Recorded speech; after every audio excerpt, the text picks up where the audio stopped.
course I want to work harder. I like to work hard. You know, life is hard, and that's what makes it great. This just makes it a little bit easier, and it provides incentive to continue working hard. Thank you, Chairman. I yield back. Thank you. Mr. Horsford. Thank you. A lot has been said throughout this hearing, and I agree. We need to reward work, not wealth. We also need to grow economic opportunity, not have policies that cause economic uncertainty. We can disagree about which party's priorities, but if we center rewarding work and creating opportunity, and we work in a bipartisan way, we can actually accomplish more together than we can apart.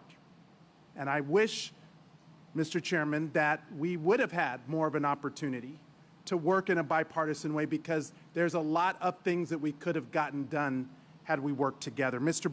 Byington, what high school did you graduate from? I went to Western, and my family all graduated from Western High School in the late Awesome. 60s. So I'm a graduate of Clark High School, class of '91, go Chargers. That's when you know that you're a native Nevadan, because we ask you what high school you go to, and if you're at one of the original 9, then you've been here a long time.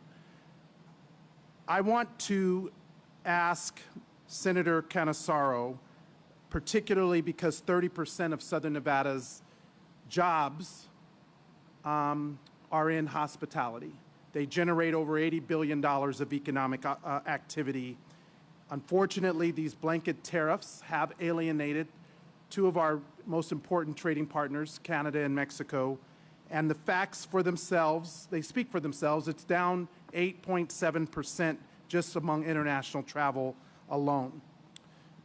Yes or no, have you heard from local business owners who are suffering due to the downturn in our tourism economy? Thank you for the question, very quickly. Congressman. Yes. Okay. So that's the problem, is that this bill will only make it worse. Republicans gutted in this bill Brand USA, the nation's official tourism marketing organization, by 80%. That's in this bill. Since 2013, Brand USA has attracted 10.3 million visitors and generated over $75 billion towards tourism. And for every dollar that it spends, it returns $20 in direct benefits. Senator Cannizzaro, with our state facing a projected $350 million shortfall, if tourism declines and worsens, will that threaten essential services for residents in Nevada? Yes or no? Yes, Congressman, absolutely. Mr. Rona, I am so glad to have a hospitality worker's perspective at this table. Our working class has been hit hard for far too long, and I agree with you, and I don't care what party you belong to. Our hospitality workers are why we are the entertainment capital of the world. So thank you for being part of that. I am concerned because this bill doesn't go far enough when it comes to no tax on tips.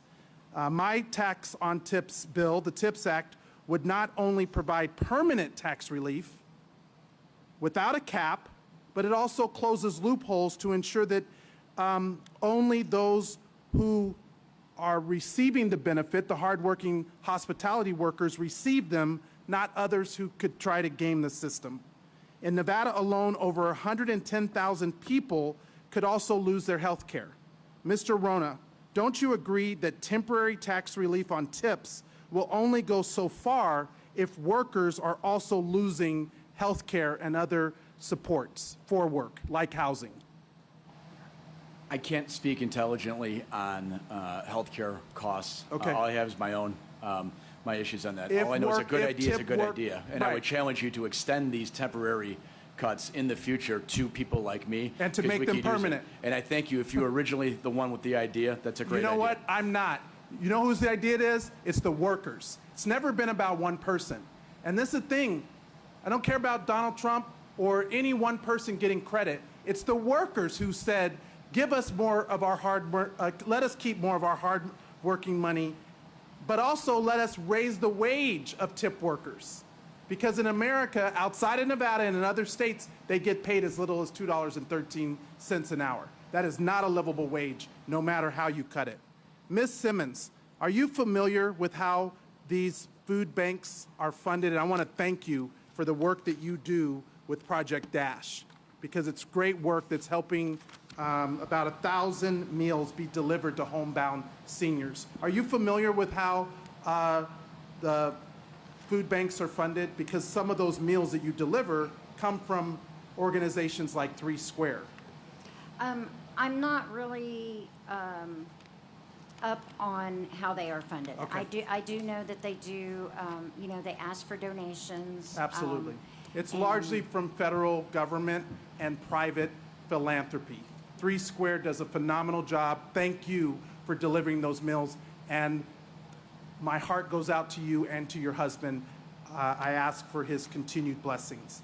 Thank you. Mr. Chairman, I'd want to ask unanimous consent to submit for the record several recent articles about the effect of the Big Ugly Bill here in Nevada.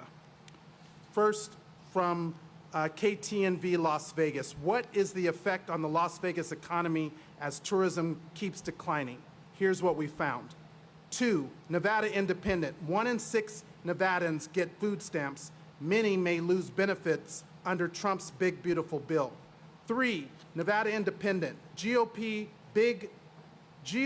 bill, biggest health care shakeup since Obamacare. Here's what it means in Nevada. Nevada Independent. Vegas isn't fun anymore if you're on a budget. Las Vegas Review-Journal. How will the big, beautiful bill impact healthcare in Nevada? Las Vegas Review-Journal. Las Vegas unemployment rate rises again amid tourism slump, the Trump slump. Las Vegas Sun. Nevada hospitals brace for impact of Trump's budget bill. Las Vegas Sun. Race is on in Nevada to install solar panels before end of tax credit. And number 9, Las Vegas Sun, Trump's budget bill stacks the odds against gamblers and threatens Nevada. 2 more. NBC News. The biggest political fight over Trump's mega bill are converging in Nevada. And just out this morning, Axios focus groups, Nevada swing voters turning on Trump, and they turn to no tax on tips and the fact that it's not permanent, it's capped, and that it's not really going to give the relief. These are what Nevadans are talking about. And had we had a public hearing, these are what you would have heard from the majority of the people that I represent, that Dina Titus represents, that Susie Lee represents, and that Mark Amodei too. And so my only point, as I close, Mr. Chairman, is Without objection, that's entered into the record. when we get back to Washington after our August district work period, I would like to work with you and members of the Republican Party to reward work, to protect economic opportunity, and to do it in a bipartisan manner. I yield back. Perfect. Mr. Bean. Thank you very much.